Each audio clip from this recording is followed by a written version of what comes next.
Hello, welcome to Fresh Death Comics, the podcast. I'm your host, B. Luke. I have Amy with us. Hello, Amy. Hi, B. Luke. How has your week been? It's been a couple of weeks since we've done an episode, but we did the Terrificon episode, and that's the last time we've heard from you. So how have you been? I know. I needed recouping after our adventures, because that was tiring, if nothing else.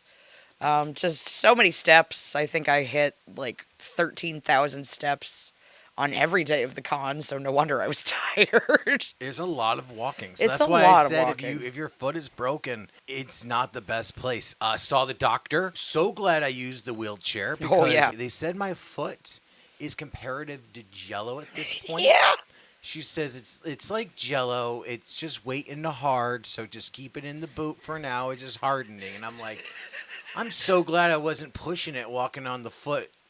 I think you pushed it more than I would have been comfortable with on Friday, but, nobody tells Brian how to Brian except Brian. Well, because what happened is what I was afraid was going to happen. It was someone's going to say something, and because people are just. And the more I thought about, like, there's a deleted scene from that where I just went off on the guy.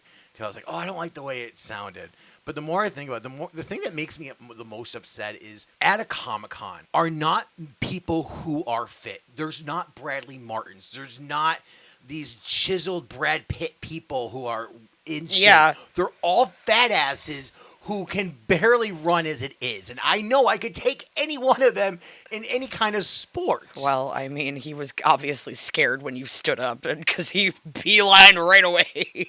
I know. So I think that's what upset me the most is like, it was like You're at Comic-Con, bro. What do you expect? What type of physique are you really expecting? Exactly. And I think that's what bothered me the most is this guy with all he could like say something.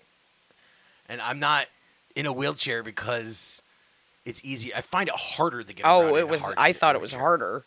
So it's not a luxury of look at me, guys. I can do it. It was so much harder. Yes. Next year, foot broke, not going to do it. So that's my good news, I guess. Is that my foot? We're going to get your foot is made of Jello. Yes. Don't go eating it unless you have whipped cream, which I think that'd be okay. Sorry, I'm not Quentin Tarantino. I'm not in the feet. I think feet are the grossest things on the planet. Yes. So we promised everyone we're going to finish up the season finale of Secret Invasion. And we just got done watching it. Yeah.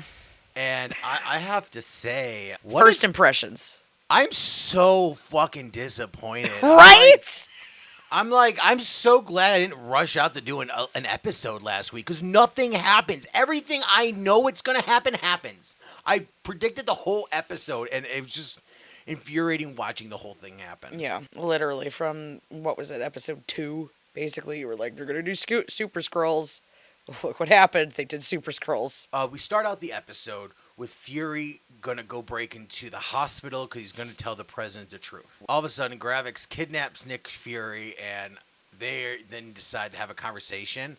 And at this point, it looks to me as Fury's given up. He lays down like he's going to take... I thought he was going to take a nap. Yes. Long dirt nap. A permanent nap. I thought he was going to die, honestly.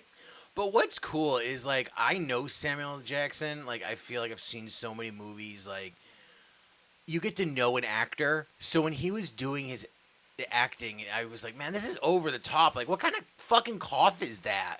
Right. Like, he does his cough like he's just done the biggest bong rip in the world. And I was like, did he? I was looking for smoke. I was very confused. Just didn't believe anything he was saying. No. And it turned out that he was the Skrull. He was Amelia Clark's character. Oh, it was Gaia. Yeah, Gaia. I just know their actual names or the characters or nothing. So now she's a super Skrull with everything, and so is Gravik. So they do a whole battle and fight. And Amy, I don't know if it was just me, but did you ever feel like there was any stakes to that fight? Like it felt like it was just so fake. Well, I mean, felt like it was the lowest stakes possible for that fight. Because she was like, you killed my mother, you killed my father. And we know, like, she didn't seem to... It didn't seem like she was, like, bringing the vengeance. No, it never felt like when Wolverine gets into Berserker mode, you're like, whoa. when Hugh Jackman does it. Yeah. We've seen the comics. You're like, whoa. But now it's just, I just felt like she was just going, like everyone was just going through the motions in this episode. That's all I felt. Mm-hmm. I completely agree. It felt very hollow. We never got answers of when was Rhodey taken. Yeah. We see that he can't walk, so it must have been after. So my guess is, or was he walking and we just couldn't see it? All the soldiers were carrying him out, like when he got out of the pod. Yeah, but You've I mean, been gone for a long time, and he true. But I also thought that maybe that had something to do with how long he had been held captive. And we don't know, and that's my problem. Is the last episode like was his inability to walk due to the accident that happened in Civil War, or was it due to him being a Skrull for so fucking long, or him being underneath this spell for so fucking long that his body just forgot how to function? There's a thought about Iron Man 2. It could have happened because he just pops out of nowhere and he's like, "I got control of this suit." Or we talked about with Terrence Howard. Mm-hmm. Yes, I still think that would be amazing if they were like, "Oh, he changed into a Skrull between Iron Man 1 and 2." Yeah, and the Skrull messed with his own DNA. Yeah. I don't know. It made him look like that. That would be the best backwards, Band-Aid, honestly. But they're not going to do it. They're called no prizes, fun fact. So in the Marvel comics, when you read something and it was some kind of plot hole, and you're like, this is a plot hole. Why'd you do this? People would write in and go, hey, this is why it's like this in this page. And Stan Lee would give you a no prize. He goes, congratulations for solving this mystery for us. Here's your no prize. Like N-O prize? Yeah, like no prize. N-O. Like you don't get a prize? Yeah, it's a no prize. He's never going to send you something, but you got the no prize. That's kind of brilliant. That's like the ultimate fuck you. Congratulations, you won. What did you win? Nothing. I think it's great. It is brilliant. I didn't know this. I was today years old when I heard about the no prize. Secret Invasion, and then it just ends with Fury's talking to his wife, Vera, and she's like, do you love me or do you love the face I'm wearing? Valid question. And it made me think a lot because it's I feel like there's this thing with women is they're always wearing makeup, and what do they look like without the makeup? Do you love that person when they don't have any makeup? Mm-hmm. Because I don't. And it felt like I was a very question. Like, do you love me for my soul? Was the question. Right, in her true unfiltered form, essentially. Her natural state. Yeah. So that seemed like an odd question, but then. Is it really? Because, yeah, you bring up a really good point. They were married for so long. Like, was she in a human skin this whole entire time and never changed out? Yeah, we don't know. I wonder if maybe that was the case. Maybe that's this relationship impasse that she was ultimately asking him. Like, if I decide to stop being the person that, you want me to be or expect me to be, I'm tired of being that person. I need to be the real me. In a way, it's almost like I would assume like a trans relationship, like if someone's coming out as trans, because that impacts the relationship at the same time. They're showing their true form, yet somebody's really so fixated on what they used to be defined as. That's a really good point. I never even thought about that. Wow. Kudos to you. Mic drop. That's a very well point, and I guess for the end, that's the end scene that's kind of saves it. But in the same time, I think your question of whether or not this could have been a movie or should have been a TV series, it should have been just a movie. It would have been short, quick, to the point. I 1,000% agree. It felt like so many whole episodes were just padding or drawn out or were just like somewhat redundant. Well, like as much as I love Ben Mendelsohn and Nick Fury, we asked ourselves how many times can they do basically the same scene of them sitting in a place together talking? Well, joke was on us because the answer was not for by very much longer. Correct, and I wonder, like, if we saw a movie, we would have gotten one. We would have been like, man, I want so many more. And you realize, no, you don't. You would have been fine with one. Yeah. The point was made with one. It was like deleted scenes after that. I guess my real question is, what was the benefit for them releasing this as a mini-series as opposed to a film? I don't feel like it enhanced the storytelling or the story in any way. Correct. When you get done with the series, usually you're left yourself with some questions of like, ooh, I want to see what happens next. And I didn't get that from there. You want to know what my immediate reaction was? An eye roll and ugh. Like, that was honestly, it was like, okay, great. So we're just not going to answer everything. This whole series is a bridge, basically, to something else. So another Marvel property. I thought maybe it was going to connect to the Marvels movie that's coming out. Yeah, that would have made more sense. And I was like, nope, that's not that. This is just... I don't know what this was. It was just if you like Samuel L. Jackson, wanted to see him as Nick Fury, it was a Nick Fury miniseries is really what it was. But it wasn't even, like, really him doing his best Samuel L. Jackson work. No, it was Mr. Sit Down a Lot. Yes, it was. It was almost like a clip episode. He was, like, sitting and talking about his favorite episode. Remember that time? You know, when you first came here, we were best friends, and we went to Dairy Queen. We both got a hot dog. That was amazing. All I'm picturing is like this, but set up like Golden Girls style. Like they show the picture of the outside of the house, and they're like, "Blanche, you were too loud having sex last night," and it's like that. So who's the Golden Girl? Samuel Jackson is Dorothy. Okay. He's the straight man. Ben Mendelsohn. What's the... No, Olivia Colman is Rose. Because she's a little out there. But don't underestimate her, because she will surprise you. So she's Rose. I would say Ben Mendelsohn is Blanche. Which is really funny, because at one point, Dorothy tells Blanche, in this case, Nick Fury, tells Talos, eat dirt and die trash. And if that doesn't sum up their relationship, I don't know what does. Now this is just a mini. Let me just make a what if. What if Secret Invasion was the Golden Girls? What if Secret Invasion had ended differently and they all just retired together and they just got this house and Ben Mendelsohn is there just making eggs? Making eggs, and they're all sitting at the... Thank you for being a friend. I'll get the cheesecake. I'll get the ice cream. I think my problem is it had no connection to the outside world. It was just a Sam's... There was, like, no stakes to the rest of the MCU. Other than they killed Maria Hill. Yeah. That was probably their work. Like, Maria Hill's dead because of this, and you want to know why, you have to watch Secret Invasion. So yeah. That's it. So they can make a bullet point. Yeah, I don't like it. So, I don't either. So we've been finding out a lot about the actor strike, and, like, we've been figuring out what we can talk about, what we can't talk about.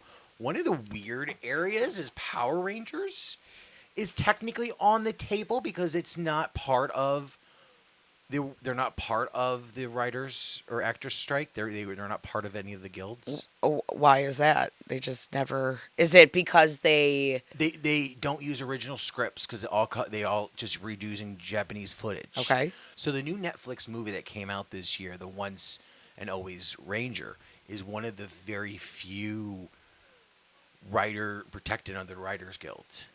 And they filmed everything themselves, all the fighting. It was all original footage, and I wonder if that's what makes the cut. I know I've heard that the Japanese footage is part of the why because it's reused footage of something else. Okay.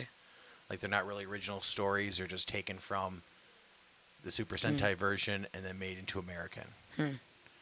So I was like, oh, but at the same time, I don't want, because I don't know what episodes we can and can't talk about, because there's a time when Disney owns it again. Okay. And there's a time when I don't know if any, and I don't know what seasons I can and cannot talk about and being very screwed. But then there's things I'm finding out, like maybe we should talk about these shows that aren't scripted, because we'll find out, like, maybe this is the example of why the writers are fighting so hard. Yes.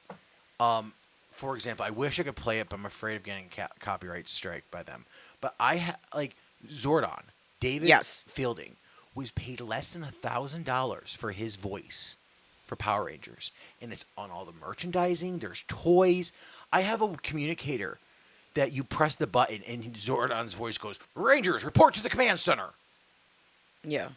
Like, he got zero money for that, and I think that's maybe why writers and stuff, they see this happening and they go, "Oh my goodness, his face." Like, when you think of Power Rangers and you look at the face of Zordon and you realize he sat in a booth that he said one day of lines, and they just reused the same lines all the time. Right. They just basically made him say all kinds of things, and they just worked in his words. Yeah, and then they never brought him back. They never paid him. They never cut him another check. They never did anything else with him. They just got what they needed, and they duplicated it to their liking and used it to their whims, which is sounding to me an awful lot like what they are trying to do with actors. But look at all these Rangers who have. There are the few exceptions. Johnny Young Bosch would be an exception. Mm-hmm. But all the Rangers who were Power Rangers, and their merchandising goes for so much money. How much do the actors get? Because they all talk about how they don't have any money. They had to start up a dojo studio. They had to start this up because they had zero money. Austin St. John, the original Red Ranger, goes on to become a medic and goes off to the Middle East. Like, there was no money in Power Rangers. They had to go do other things. And I'm like, there has to be something that protects these writers. Because, like, I don't know. I really love Power Rangers, and I'm just hearing all the terrible stories. Like, I know some of the things you don't know. Like, we got done with Ninja Storm. Oh, God. And you noticed, one of your questions to me was, "Brian, how come you don't have any toys for Ninja Storm?" And that's because we have another Red Ranger dilemma. Are you ready? Shane? Yeah. My boy Shane? Your oh, my boy, God. Your boy Shane. What? My boy Shane. So I will tell you what is in the court documents. Oh, my God. There's court documents! Oh, yeah. And then I will tell you maybe the real side of it. Shane was the Wind Ranger in Ninja Storm. And after the series was done, apparently he got into heavily alcohol. And he was drinking a lot. And him and his wife got into an argument. And he started punching her in the face and dragged her across. Oh, my God. Across the restaurant there, yelling and screaming and punching her. And so cops are called. There's a restraining order. And a month later, or not a month later, it was a little time later, he actually kills himself once the order. What? Yeah, he commits suicide. His side of it is that he never attacked her. It was defensive. Yes. Like, she was throwing fist at him, and he grabbed her while she was spitting at her, and he was like, he didn't do any of this. And being from that side of when a woman can just say whatever they want, makes me kind of feel sorry for Shane. That's fair because of what you've been through in life. I feel like that's a very fair point of view that is valid, because we're so, in general, quick to jump on somebody said this, and I mean, I know instances like that woman who lied about her own kidnapping. So many people started backing her and jumping on her, like, how dare you question her? And then it comes to find out she made it all up. Like, everybody's so quick to jump on a side of things. So I think your reminder of that is something very important nowadays. And when my court thing got approved, like, I went to the judge and I was like, "Judge, this isn't like," we went to court, and the judge was, I told him the truth. I was like, "She's lying. Like, this stuff didn't happen, or she's twisting it. That's not exactly how it happened." Mm-hmm. He was like, "Nope, you're guilty." No second thought. And all I could think about, and I went into the same dark place of, like, maybe I should end it. Yeah. And it wasn't for my friend Alyssa, it probably would have. Yeah.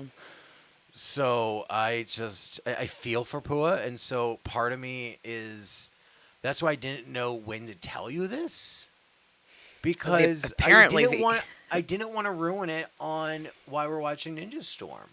Because I really liked him. Yeah, and I really like him too. And I'm like, it's, and I know he was dealing with alcoholism. He said he was. And so when alcohol is involved, does your story change? Like maybe he did do it. I don't know. And I think of recently all these like Pua and Jason David Frank now have committed suicide after their wives have done stuff. It just kind of seems suspicious to me. Like, is it a Power Ranger curse? Or is there something else going on? I mean, I don't know. I mean, that's 2 Red Rangers that are now no longer here. Maybe it's just a Red Ranger curse. Oh, yeah, and then Austin St. John got in legal trouble, too. He has legal, so that's still... He's still facing that. Like, what about not Billy Zane? Is he okay? Has anybody checked on him lately? I don't know. From Lost Galaxy. I don't remember if I don't know. I don't like Lost Galaxy that much, so I don't keep up with. I don't like Hendrix. It's the only person I like. There's and Reggie Roll. Reggie Roll is good. Oh, he was white people. He made like he's the reason why I wanted to get the Wild Force figures. I didn't want to ruin Ninja Storm that way, but I was like, man, maybe there's something like when like he did all this work for Power Rangers, and like you go on eBay now and you try to find Power Ranger Zords, and you see them selling for hundreds of dollars. Hasbro is coming out with all these Power Ranger figures. No one gets any of this money? These actors for their faces. Yeah, that's something that I actually kind of want to ask you about.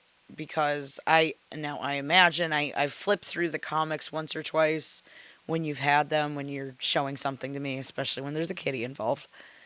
Because they do use the original actor's likeness in the books. Oh, in the book, yeah. Yeah. It's actually them. They call them them, but they have the rights. They don't have to pay them. Which I think is so odd because they're still making money off of this actor, but they're no longer getting paid, but they're still using their likeness. There have been like Jason David Frank. So when they did the story of the evil Tommy Ranger, so there's a story in the comics called Shattered Dimensions, where Tommy decides that he's going to stay evil. And that he needs to take out all the other universes where he exists, that he's good. So he goes back in time to go after his younger selves, and and he has to collect all the morphers from every season, so that way he can make the Master Morpher and control the grid. That's part of the mission. Okay. And so this whole story is building up, and Jason David Frank really jumped into the role of like, hey, I love this. This is great. And he kind of endorsed it. So, and I don't think he got any money from it. He was just as a fan of, hey, look what they did to my character and made me even cooler. Because now you have comic books he was signing, technically. Right. So. It's just, that was just something that I've been thinking about because they're essentially basing art off of a TV show, which they got reimbursed for, to be on, but the brand of Power Rangers is still profiting off of it as a whole. Correct, and that's why I don't know how the writer's strike works with stuff like this. I almost would wonder other brands such as Doctor Who, when they use David Tennant as their property, do they get money from that? Orphan Black had a whole series. The Michael Keaton Batman story, the continuation. Oh, yeah, Batman 89, yeah. Yeah, what if that Batman had continued? Did Michael Keaton and Billy D. Williams get money from that? I mean, I think those are all very good questions. I haven't heard anybody talk about it. I just assumed, like, because Power Rangers isn't part of the union, that this is how they're treated. And I think maybe this is an example of how this is what the future looks like if we don't get a handle on this. Is all of a sudden we're going to get all this merchandising, and they can do anything they want for 2 seconds of their face. Yeah. Yeah, because they bring you in, they scan you for 2 seconds, and then they don't have to ever see you again. They've got what they want. They have it in perpetuity and can use it again at any time. So I think it's a good example of what's in store, what they're fighting for. Power Rangers is kind of the blueprints of what their future could look like. Yeah, and this is why I want to bring it up, because I haven't really heard us talk about it before, or really something like it, especially in the crossover of TV and comics. But if we don't talk about this stuff now, we're never going to address it. Yeah, no one ever talks about it. We keep everything silent. Everything becomes secretive. So, Amy, Kamala Khan is dead. We did a podcast all about the death of her. We did a funeral about her. Yeah. In the time since that episode came out, we did a Terrificon video. It was only about Terrificon. Mm-hmm. And now this episode. Kamala Khan is back. Ms. Marvel's back. She came back during the Hellfire Gala. Apparently she is a mutant now. Yeah, apparently. The explanation they gave was that she was a mutant all along, and mutants don't find out they're mutants like until they hit puberty. That's when the X gene takes effect and they become mutants. So because Kamala was hit before she hit puberty, she also had an Inhuman gene. So that's how she became an Inhuman. So we don't know what her X-Men power is. Fun fact. It's just, hey, congrats, it's a X-Men. And there was this whole fight between Inhumans versus X-Men. It was a whole event. Yeah. Like, they made a thing where the Terrigon Mist actually kills any mutant who comes near it. Okay. And the fact that she's okay. Like, it was just some real no prizing over there. That happened. I actually have a question. Okay, sure, shoot. So I know that the show came out years ago, and I don't know anything else. But I guess I just don't understand what the difference is between a mutant and an Inhuman. So back when Stan Lee first did the comics, the Inhumans were other special powered people that lived in the Himalayas. Mm-hmm. And that's where Black Bolt comes from. And I know Medusa. Lockjaw. Yeah, Lockjaw is from there. And so the Inhumans were just like this, kind of like the civilization located in the Himalayas.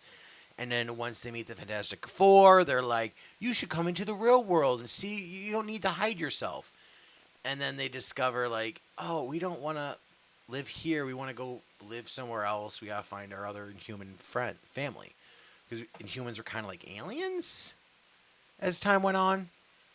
Okay. And that was just kind of how they were. They were just in another class. There wasn't people born with Inhumanisms. They were just them. Those were the Inhumans. And then Fox Studios was doing the X-Men movies, and they were like, hey, Marvel goes, hey, we want to introduce these other characters. And they said, oh, no, any character you introduce, Fox owns the rights to that mutant. Oh. So, like, you'd have to get permission from Fox, like, for creating new mutants. So they do this thing called No More Mutants. They get rid of mutants. Okay. And it starts getting really, really hankering of, like, oh, you want to keep pushing and putting out X-Men movies and not including Marvel, giving us any money ties or help being part of our universe. There was this huge fight that they finally decided, you know what? We're just going to get rid of mutants. And instead of... we're just going to have people called Inhumans. And as Terrigon Mist is going to come and turn people into superpowered people just like X-Men. So basically it was X-Men just called Inhumans. Was literally what it was. It's just mutants labeled as Inhumans. Yes, it's really what it was. It was them getting away there so they could create all these, like, if the Inhuman thing didn't happen, the copyright thing, maybe Miss Marvel would have been a mutant. Okay. If this whole thing didn't happen. Okay. But because of that, they were like, oh, here's this new idea for a mutant. Like, they were throwing all these new heroes and calling them, oh, they're Inhumans, they're Inhumans. And then now with the whole Fox Disney merger, they own the rights again.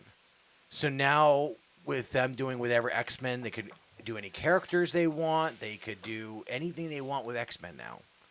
There's really no need for Inhumans. Yeah. So they had event, Donny Cates wrote it, called The Death of the Inhumans. Okay.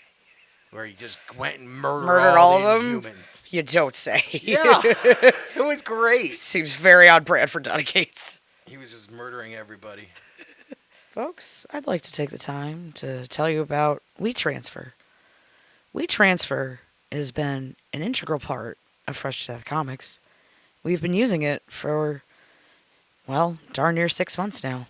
And we use it reliably, at least 3 times a week, if not more, to upload videos between myself and Brian. This way, we don't have to worry about codecs or anything. We can just upload it and download it, and it makes making the show a heck of a lot easier. So thank you, WeTransfer, for being so easy to use and for not having a limit of more than 2 gigabytes on it. That is appreciated. WeTransfer. We transfer here. So that was just kind of where we were with the Inhumans. It was just there. Now that they have the X-Men rights, the X-Men just been doing their things. There's no more Inhumans. Like, they kind of made no more Inhumans. I just think it's odd because they definitely wanted to make sure that they called out that she's an Inhuman and also a mutant. Yeah, she had both of them in there. That's what they wanted. They wanted to kind of erase the Inhumans, but still have the copyright on Inhumans, I guess. I don't know what they're doing. So in between that time, and now Spider-Man came out, where Spider-Man's now apologizing to Kamala because he killed her. And she doesn't remember why, because the X-Men is the last saved state. So she doesn't get to see her death. It's from whenever they last saved. And they don't really say when she last saved, so it could have been like a year ago, Kamala. It could have... Wait, no, she knows she was working with Peter. Mm-hmm. So it had to be within the last couple of weeks, maybe? She's missing time of her life. That's for sure. Right? Wouldn't you be concerned if you were missing like 2 weeks of your life? I would. That's what the X-Men books kind of deal with, is this whole, like, how did I die? What happened? Like, someone killed me. So Peter Parker says he's sorry to Kamala, and... Sorry for murdering you. And then he does the most on Spider-Man thing I've ever seen. He reveals himself to her. Yes. Which his whole model is he can't reveal himself to others because once they know who he is, he'll then put her life in danger again. But she's already died. Like, the worst has already happened to her.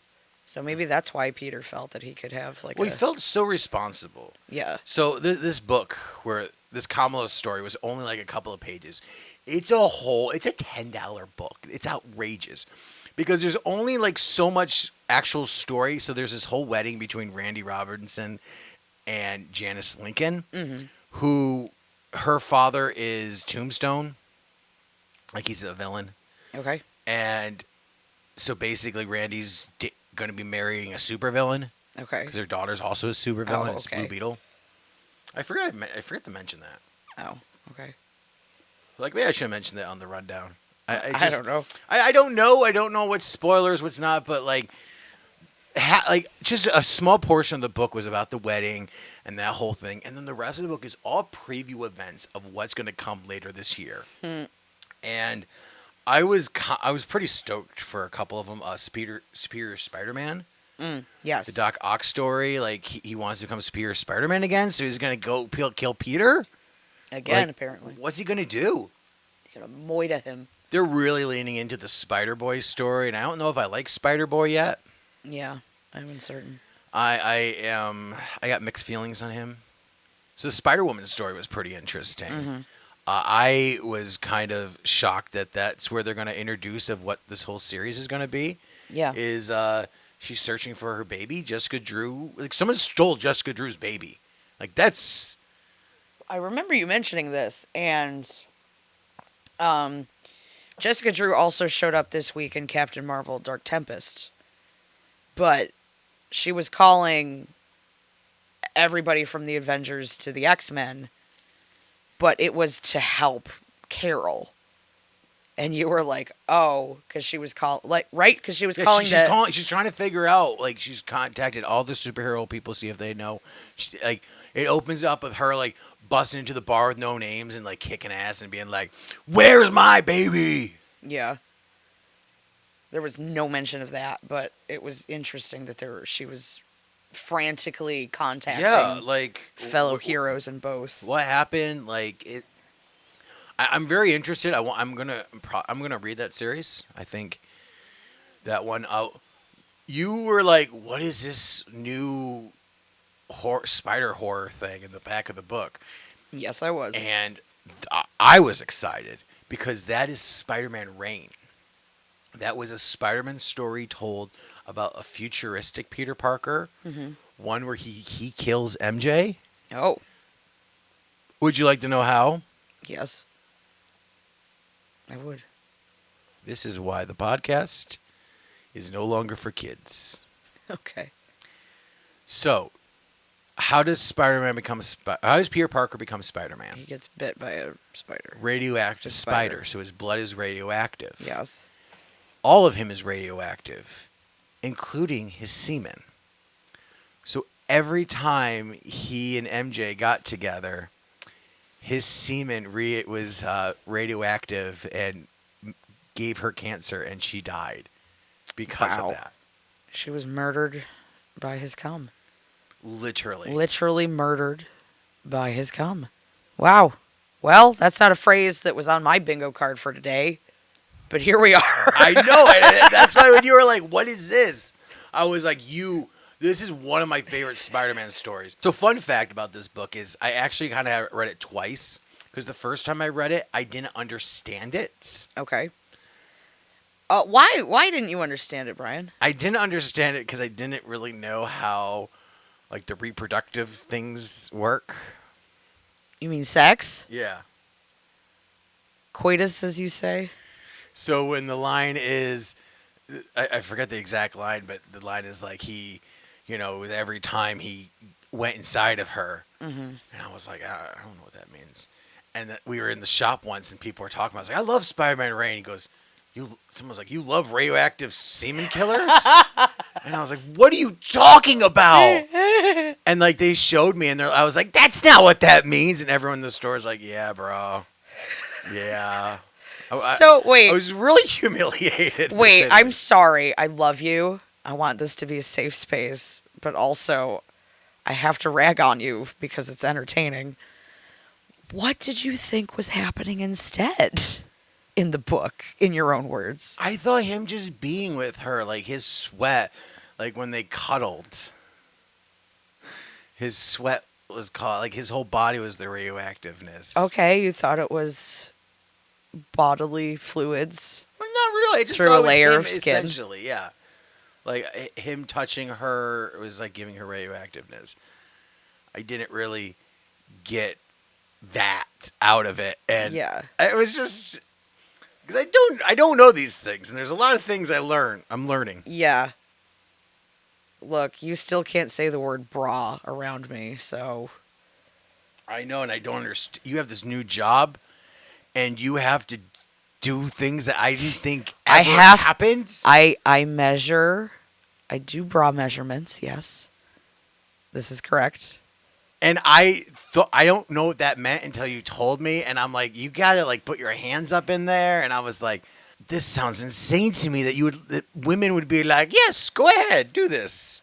It sounds insane. Well, how do you know that it's gonna fit well if you're spending $60 a pop on one of these things? I don't know. To wear for one day. I just assume you can just use your hand measurements or something. Be like, I don't know. I've never really thought about it. I just thought women just knew. Okay. Okay. I don't know. I just thought Jesus told you. I don't know. So that's Spider-Man book. I was just super, super pumped for. Well, now I'm excited to read this. I mean, I have it on the tablet. You can read it. Like, I downloaded it digitally. I have it single issues. Right. I've got the trade upstairs. Like, I love this book. And here's another funny part. is Carrie Andrews is the one who did this, and I thought it was a woman who told this. I was like, man, I love this woman. This woman's great. It's been a man this whole time. Like he's like English, so his name is like Carrie Andrews, like kind of like Carrie Elves. Oh, Carrie Elwes from Princess Bride? So like it's a man. So this whole time I was like, man, she's the best. Like I don't know how many podcasts I've said this on or things I've talked to people about, and people are like, what? Because I thought Carrie Andrews was always a female. And I looked it up one day because I was like looking for conventions. I was like, oh, I want to see her. Like, I think it was when I was trying to prepare for you, like her Comic Cons, like which one should we go to other than Terrificon? Because it's fun to go to other cons as well. And I was like, I wonder if Carrie Andrews does anything here. She's a good woman. And I typed this in. I'm like, who the fuck is that? What is this man? So yeah, that's. So wait, I feel like there's gonna be like a plot twist. Like Hans has really known this entire time, and he just hasn't wanted to correct you because he thinks it's amusing. I think it's just how everyone is. No one's corrected me. Jared never corrected me. I would always be like, she's the best, and I don't know if maybe he thought I was doing some kind of joke because her name was Carrie and it's a woman's name, and you know, because that would be in my brand of jokes. Yeah. Like I would have thought that was hilarious. So yeah, I just think like it just shocked me. So I love this Spider-Man story a lot. It's called Spider-Man Reign. Oh yes, Spider-Man Reign. I'm excited to hear more about it, and why I say it that way is because that if they are retelling it, we're obviously going to be covering it on the rundown since you are the Spider-Man man. And this way I get to experience it like it would have been experienced, you know, with the time in between issues, with us trying to figure out what's happening at the same time. Yeah. So that's kind of the fun part for me now is like we both get to be in on it, even though you're like familiar. 4 or 5 issues. It was just a mini-series. So it's something like you could read in one night, really. Yeah. So But this will be something we could experience both together, even though you're familiar with the general concept. I know. I mean, it's exciting. This is what I love about comics is I know people can bash and be like Superior Spider-Man is the same way. Like Superior Spider-Man, when that came out, that was Ryan Stegman coming back on it, like coming on a book. Coming on a book.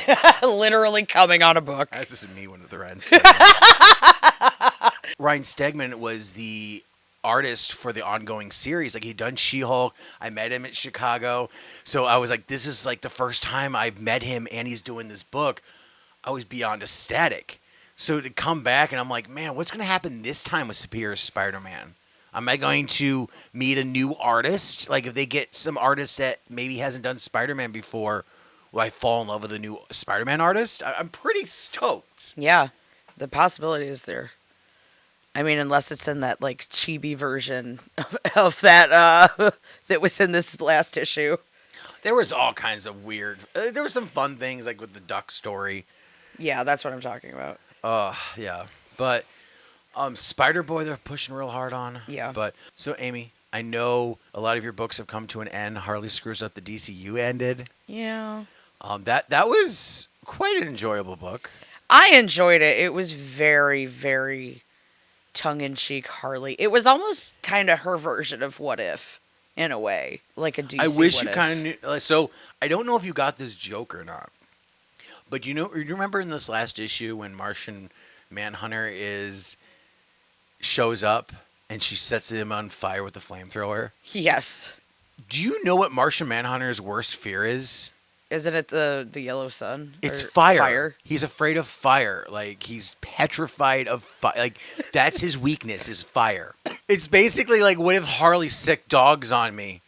I know. Or, like, bees attacked my mom. Like, she's like, hey, Nancy, here's some bees. It's equivalent to what it is. And I was just like, Harley, that's so mean. Well, I mean, she also boinked Aquaman's dad. Which is why Aquaman didn't get born. It was because she distracted his dad sexually. That's kind of hilarious. She also stepped on Clay baby Diana. Like, because her mother made her out of clay and shaped her, and she was doing like the whole ceremony and everything, and Harley just pops out of a time machine and just steps immediately right on the clay baby. She really did screw up the DCU. She really did screw up the DCU. It was fun for me. So we've talked before how I don't read a lot of Harley Quinn, but there's times like when stuff happens with Harley, I'm like, ooh, I'm going to get that first issue there because that looks fun. So the old lady Harley, yeah, I have that upstairs, or it might be downstairs now. Downstairs now. Half up, half down. I have that issue of old lady Harley, and it's hilarious. Yeah. So seeing her in the Council of Harleys was really kind of fun for me. I was like, ooh, I know that one. Oh, also the fact that there was a zombie Harley that was just going braids the entire time. I love that one. That was pretty great. Why'd you stick me between two zombies? I'm not a zombie. I'm just old. I know, right? That was great. So I know you're disappointed, and you're like, what series can I read? Like, I don't know. There's so many books we discuss on the rundown. Well, I mean, Night Terrors is still ongoing for another couple of weeks, so that's... Which, how do we feel about Night Terrors? How...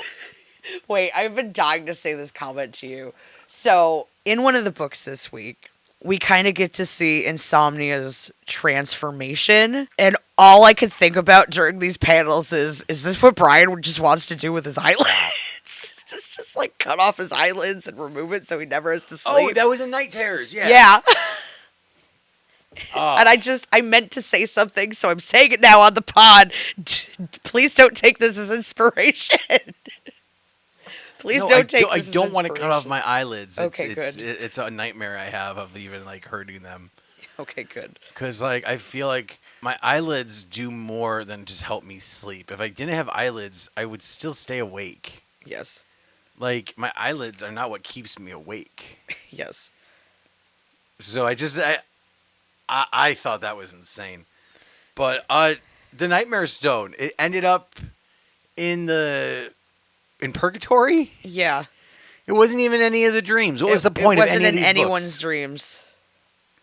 So I kind of feel bamboozled a little bit. I was like, man, where is it going to be? Where's the clues? Can I quote you at you? Yeah, quote me at me. Welcome to comics. I know. And it just... Because the stories are really good. Joker's, I think, is by far... Oh, yeah. That is just fun. Reversal. It's... Yeah, that's been one of my favorites. Like, I think out of the whole series, I think Batman's a sob story. It's really good, but it's like... Tommy... The way Tommy would put it is whiny baby. Yes. He's being a whiny baby, the whole issue. Yep. So, like, I was like, man, which one of these stories, like, would I want to read again? Now that I know the Nightmare Stone isn't in their dreams, like, even the next book's coming out, what's the point of reading them now that I know the Nightmare Stone isn't in there? Yeah. So, I'm just kind of... Are you a little checked out now? A little checked out. I'm a little disappointed in our adventure. We just kind of full stopped, and I was like, man, I wanted to figure it out. I thought it was going to be a mystery of, you know, someone was going to say some clue in one of the books, and that would lead us to a clue from another book. Yeah, that ended up not happening. And Green Lanterns could have been just a one-shot. I think that's a great book, but to make it 2 issues was just stupid. Yeah. Because, like, when the first issue happened, I was like, Sinestro, why? He's the master of fear. Why is he afraid of everything? And the second issue, basically, he was just like, I need to experience all what fear is so I can become fear. And he's like, yes, I know what that fear is. And he starts absorbing all the feelings he had. And I was like, that could have been done in 1 issue. It was fine. Yeah, like, as much as I really liked Poison Ivy's, I feel like that could have been 1 issue. So well. I know we got a handful of books still left, and I'm just like, oh joy. Or maybe they're going to be kicking. So I know in some of the books they're kicking themselves out of dreams. Like, yeah, that did start happening a little bit. So maybe these end books here, they're out of their dreams. They just really kind of pop out, and they're like, what's going on? And they can be in the real world. That would be cool. Yes. That's the way they can reverse it. Yeah. They'll get me back online if they do that. Okay. Well, hopefully they can make that edit real fast. So, if they didn't already. If I could, Amy. No. Rick Remender is one of my favorite writers. Okay. Hans introduced me to him. I've read a lot of his stuff. I know his catalog can be a lot of daunting of like, where can I even start? Mm-hmm.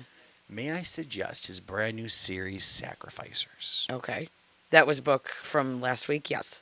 So, what this book is, it's a world where you grow crops and it's all these bird people. Like the whole world is like birds. Like these big blue birds, and they harvest the crops and they get the crops working and they give a sacrifice to these gods who keep like the sun working, and like they're not really gods, they're just like people who are smarter than birds. And it's like this whole almost like pet situation, human situation where they're like, we have to play this role so they learn what goes on in our world and they'll never question us. Because if they did, they would never follow us or believe in us. So we, and the only thing that made them gods is they live longer. Mm-hmm. And if you think about how long a bird lasts compared to a human, of course it's going to seem like thousands of years if you count in bird lives. Yeah. So I really like that concept. Yeah.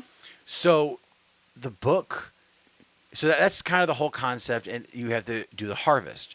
So this harvest goes bad for this one family, Mm-hmm. and it's all the boy's fault. So because they didn't get the harvest, he's the sacrifice. And it's just like this whole, like, what you do, what if God was real? Your favorite question. And he demanded like we have to give him something or we have to sacrifice. Like he wants a comic. He comes to our house and he wants 10 comics a year. Okay. We'd be good, but other houses, maybe they don't have comics. They're like, okay, we got to find comics. Got to find comics. They can't find comics, so they have to sacrifice their son. Yeah. Like it's with grains and food and Yes. stuff. I don't know why I said comics. Because you're staring at a bunch of comics. I am staring at a bunch of comics. So Sacrificers is this whole story of what it means to be a sacrificer. It's an honor to sacrifice your life for your family, so that way you're honoring God. And it's just a whole emotional, religious conundrum of like, what if God asked this of us? Like, what if the God I knew growing up wasn't the actual God, and the God is actually a vengeful God. He's like, I'm demanding sacrifices, man. Like, that would be wild. It would be wild. So, I don't know. I think you'd get... The birds are real cute in the book. Okay. I think you'd like them. They're like, woohoo, I'm a bird. Okay, well, if they're like, woohoo, I'm a bird, then I'll check it out. But it's real emotional. Yeah. It's real heartbreaking. Well, yeah, because they're giving up. They're giving up their son, and they're just like, there has to be another way. And like, no, we love God, and this is what he demands. Hail be the sacrificer. Yeah. Because like the boy the night before, he's like, Dad, hey, I wanted to see you guys one last time. He's like, get the fuck out of here. And he takes his belt off and starts beating him. Oh. He's like, you don't come out here. You know what you did. It's your fault like we don't have crops. It may not have been, but the father doesn't care. He's beating his kid. Yeah. So there's a lot. Like it's a very emotional book, and I think you might enjoy it. So I know you've been looking for an indie book to jump into. I have. So I would highly recommend Sacrificers. All right. I would say I'm also intrigued by the bit that we did last week with a Swan song. Oh, Swan Song. I don't even know how to talk. So I love issue 1. Yeah. It was about the end of the world, and if we knew when the doomsday clock was going to hit, we all going to die, what would we do in these last moments on Earth? Mm-hmm. I thought was awesome. And then this issue 2 was like the end of marriage, and I was just like, nope. Especially one of the scenes was very not accurate, was they were going over the divorce proceedings, and the wife goes, I want to go by my maiden name. And I was like, that's not what happens. That would already have been discussed in the legal papers because you legally have to change your name again. Yeah. So you'd put that in the legal papers. I just know because I've been through it. Yeah. So it really threw me out, and it was this whole like how love ends and the fights that you have, who wins, who loses, and in the end of the day, like maybe you're better off without this person. So there's no more fights. Like as much as your life is great together, the fights that you have aren't worth it. So that's why you wanted to sing Bo Burnham instead. Yes. Because mystery solved, folks. Because the whole time I was reading is love is getting really comfortable and peeing in the pool. That's all I was singing. Also, did you purposely want me to have that line about the porn? No, but like that's the whole line, and I read the whole thing, and I was like, is it too long? And you're like, yeah, it's too long. It's like, all right, what part do you want to take? And I was like, you could do this part and this part, and you're like, no, I'll just do the easier part. And I said, okay. Yeah, I also feel like you wouldn't have actually said porn on air with your face being recorded with you saying the word porn. That might be true. I might have been said Swan. That makes Swan cool, and love is like real life Swan, except all the things that make Swan cool. Maybe it's some corn. Love is real life corn, except all the stuff that makes corn cool. Love is corn. Love is corn. That's right. So, guys, enjoy your corn hub. All right, guys, with that, all this corn talk is making me real corny. So I think we need to end it for tonight. We'll see you guys next week. We'll have more things to talk about. I don't know what we're going to talk about because the writer's strike's still going on, so I don't feel comfortable talking about any of the movies. Because why give that company more money for free advertising? Correct. So that they could not compensate their actors and their writers. So we'll be back. We'll talk about a lot more comics. So let us know what comics you're enjoying. We'll talk about them here on the air. I'm really excited about next week, though. Yes. Spider-Man. Something epic. Oh, yeah, something epic. I am loving this book so much. So make sure you guys picked it up at your local comic book shop. And we'll see you guys next week. Bye, everybody. Bye.